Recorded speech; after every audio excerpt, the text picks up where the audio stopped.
Alright guys, welcome back to the channel today. This is going to be pretty much a big catch-up on our 1999 F350 Shorty 4x4 project that I've been showing on the channel. But as you can see, there's been a pretty big jump in time here, and I didn't record a lot on pretty much a lot that I've done ever since the video of when I put the engine and trans into the chassis here. So I'm gonna catch you up on pretty much everything that was done in the past month or so. I'm sorry it wasn't recorded and that you're only really getting to see it after it's done. But from here on out, I'm gonna try to get a little better. Basically, kind of got in a little bit of a time pinch, and everything I was doing, I got to a point where I just needed to get it done. I didn't really have time to stop and record and whatnot. So let's get right into it. So last time you probably saw this, I had just I remember I did a time lapse on putting the engine and trans in. The engine probably wasn't nearly as dressed up as it is now. And you definitely did not see these ladder bars on it. So let's start there. I don't know if you remember me saying that the last parts truck I had these traction bars, front and rear, that came off the truck. And pretty much what I did was I took these off that parts truck. They were a red color. We shortened these 16 inches, right? The same amount that we shortened the frame. Not sure if you'd really be able to tell. You can kind of see here, but it was cut in the flange where this end threads into the bar. I don't know why I can't remember. I've said the name of this end a million times and now I'm forgetting it. Was welded, it was cut and then welded back into the bar here, so that you could still thread the end in and it's still adjustable. All the threads were cleaned up because it was all very rusty and rotted. Like, these things were brought back from the dead. I mean, if you look real close, I guess I'll show you guys, to be honest. You know, you see there's pitting in these brackets. You know, everything on this truck, and which is why I think it's unique, was kind of brought back from literally the dead. Not much was bought new on this. Did get this. These are PMF bars. These are PMF brackets. Oh my God, I'm having a seizure here. They sent me out some new bushings for the rear, and we're still, putting a new grease fitting. As you can see, they're still fully functionable. This is kind of their bolt-on style traction bar mount. They make weld-on axle style. I think I guess it works. And it looks pretty cool because you have all that powder and whatnot. But I think it could have been slightly simplified. I think it's just a lot for just a mount, because really all they did was, right, you need a way to bolt this onto your axle without welding. So in order to do that, they had to make this top plate. In order to put the top plate in, you need to drop the axle to wedge it in between the rear leaf blocks. So I don't know, it's a little much in my opinion, but it works and it looks cool. So I'm not really bashing them. I'm just saying, I've installed the bars on this truck. Different design, but I think it comes out a little cleaner. Really, all they did was they flipped the U-bolts around. So you see now the stud of the U-bolts on the bottom there, and you have that one plate on the bottom. And then when you come up to the top side, it's a lot cleaner. You don't have any studs sticking up now. You just have a plate. But it's really all that is just two different ways of doing it. Two companies, I think two different ways. These are Flight Fab. That's the Flight Fab style. This is PMF, but they work great. It works, and that all went together great. So that's it for the rear bars. On the frame, the holes for the front brackets were already drilled from, again, this is the frame that these bars came off of from the previous person. So obviously got all new hardware, all new grade 8 hardware for it, from the hardware store pretty much. Now, as far as the front bars go, by the way, I know I'm going a little off topic, but yes, I guess we saved money. Like, we didn't buy this stuff new, but man, the amount of, if you guys, it's hard to explain the amount of labor and time that went into making these work, you know, with it being a Shorty and them being so rotted and getting them recoated and sandblasted. It was a lot went into these bars to get these to look how they even do now and to make them work on this truck. But I guess, you know, it makes for a cool story, and, you know, it's not just something that was bought and thrown on it. You know, we really kind of made these work for this application. So front bars. You don't see a lot of these front bars on leaf spring trucks, which I think makes it pretty unique. Would I have bought them new? Probably not, but I had them off that parts truck, so I figured we'll throw them on this. They'll look really cool. If I ever want to, for whatever unknown reason, if I ever wanted to sled pull with this or something, or do some 4-wheel drive launches, I don't need to worry about the front axle going anywhere. So I got these front bars in. Did need to get custom front U-bolts because if you see how these mount now, you'll see that there is basically, all right, to go back a little bit, this has a leveling kit in it. Okay, when you get the leveling kit, they give you longer U-bolts. Those longer U-bolts will work. However, they're not going to be long enough to get this bracket on now. So I had to get even longer U-bolts. I think these are about 14 inches long. You'll get away with 13 inches, so I would do that. I forgot the company, but you could get custom U-bolts pretty easily if you just do some research on Google. 9/16 stud, I believe 3-inch gap in between the U-bolt. That should get you out of a little bit of measuring, hopefully. But the reason why you need them a little longer is because the way they have this bracket spaced, you need these long nuts to space the bracket, because if you don't have that space there, you can see right there, you see how close the bracket gets to the bottom of the axle there. So if you don't have that gap at all, your bracket's gonna hit the axle before it's actually tight onto this flange. So that's why you need the nuts here to space it out, and that's why you need a longer U-bolt, so that you could then tighten the bracket to the nuts. Hopefully that makes somewhat sense. But that was a little bit of a juggle. And then, you know, I guess the leveling kit on this is slightly larger than the truck it came off of, which then led to the next issue where this was touching the sway bar. This bar was touching the sway bar. So what got us out of that jam was we made these longer adjustable fittings, you know, on both ends, these links. Actually no, these are the original links. These we custom made longer, so that it actually pushes it back further, which allowed us to clear the sway bar. Sorry, this was done a little bit ago, so I'm trying to remember what we did here. But hopefully that somewhat explains it. You can buy these if you can't weld them, or, you know, or whatnot. I know these don't even really look like they were welded, but they were. It was a bolt attached to the original link, so we got a little creative there. But you can buy these extra long if you, again, do some research on Google. I forgot the original length. I want to say they're like 1.25 1.75 long. You're gonna need at least another inch. That's what we ended up. Well, that's what we ended up doing. This is a very custom kind of thing. You know, like if you didn't have this leveling kit in, you wouldn't need to do any of that. So again, I'm not sure when you buy these off, you know, they don't even make, this company doesn't even make these anymore, but I'm not sure if when you bought them, they recommended a certain ride height for these bars, or if you told them the ride height of your truck and they made them for that. But either way, they had to be extended a little bit for the leveling kit. Long story short, sorry if that kind of went on a little rant there, but hopefully it makes somewhat sense.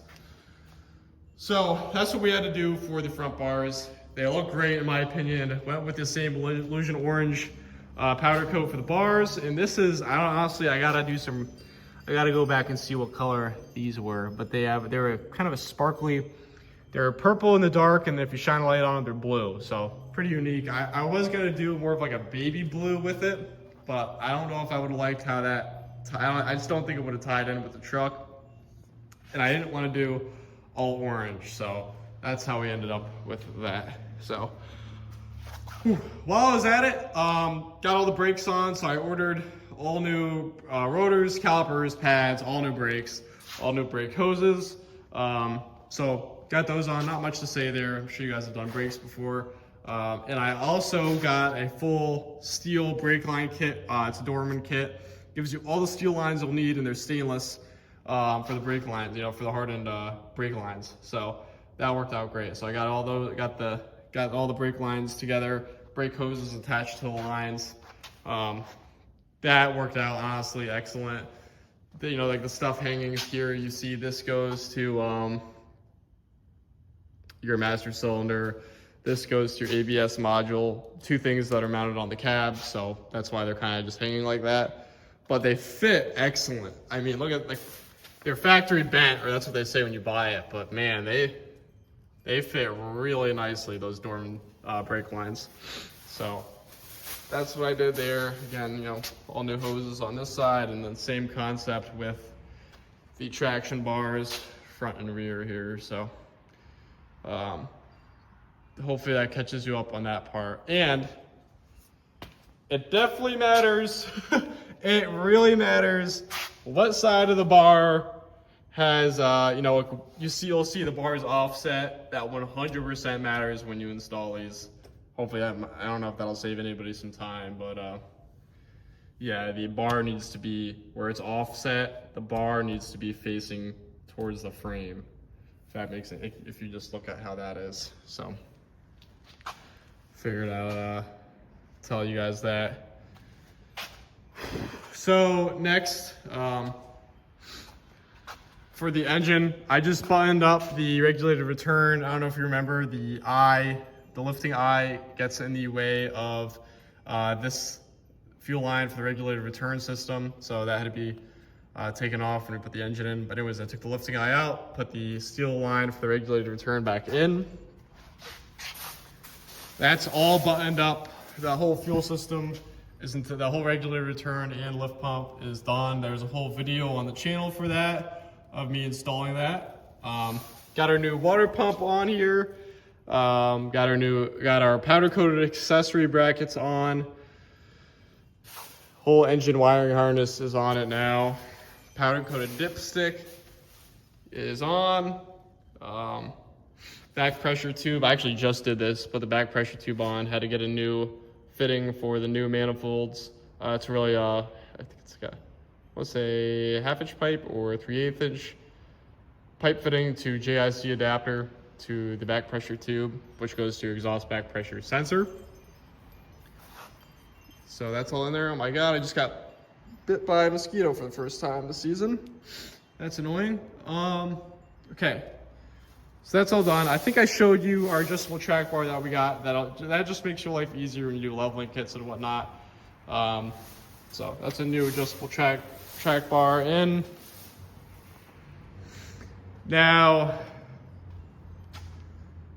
let's get to the wiring harness. So going to the inside, let me actually walk around. It might be easier to show you guys. But got everything routed in the inside of the frame. You'll see there's a bunch of zip ties on it now. I'm probably gonna do something a little different, but I got everything in place where it needs to be. So the whole body harness is ran in the frame. Have just about everything plugged in that needs to be plugged in. So we got our, our trans harness plugged into the trans. Our pigtail going down to the axle here, plugged in. Fuel level sensor, I extended that. You can see that's this here, but I had to extend the sensor because the plug is all the way in this area right behind the lift pump bracket, because usually your stock tank is right in the center here. So I had to extend the fuel level sensor wires to that plug. That's all done with. Nothing too crazy there. Drive shafts are attached to the transmission, front and rear. This is our custom shortened drive shaft for the Shorty. I think I showed you guys that. So that pretty much leaves us to where we're currently at. I know I'm definitely forgetting stuff. That's kind of inevitable in this situation here. So I got a 5-inch straight pipe for the truck. And obviously, like I've said a million times, this is a 4x4 Shorty. They don't really make an exhaust system, you know, for a Shorty because it's not really a truck. So we're fighting a few battles with that. I don't know if you guys have ever noticed, but most people that build these Shorties, you usually don't see a normal exit exhaust. They have a fender dump, a HUD stack, a bed stack, bed dump, axle. You know, it's not an actual factory looking exit. Really, because I think it's just harder for people to do it, which is what we're running into, but we're actually going to put the effort in and make this look as factory as possible, as hard as it may be. So anyways, this is a diamond eye system. First time using the diamond eye. I'm already gonna tell you, I think the MBRP is better, but that's a different story. I think the brackets are just a lot tighter on the MBRP, but in the angle of the tailpipe, it's a lot nicer on the MBRP as well. But this whole part is pretty straightforward, right? With the whole 5-inch kit that they send you. However, when you get back here, things get really weird when you have a huge fuel tank kind of in the way. So this is a factory fuel tank that we made work, again, to try to keep the factory kind of look going for it, where we still have a huge tank, still have factory fuel level gauge and whatnot. Now, obviously that leaves us with a very tight window with how we're gonna make the exhaust route around the tank, the leaf spring, and this is kind of mocking the shock, so the shock as well. So everything's kind of bolt on, clamp on until you get to the over axle tube here. That's gonna take a lot of fabrication, and that's kind of where we're at. Hopefully in the end, it'll only need one weld seam, which will be right there, and it'll look pretty tidy. So definitely a little hiccup there, something we weren't quite expecting, but I knew with the exhaust, it wasn't gonna be just a bolt-on thing, seeing that, you know, it's a Shorty and whatnot. So I think we're getting through it. We're almost there. So once that exhaust is done, or even before the exhaust is done, I'm ordering shocks, battery cables, battery cables, body mounts,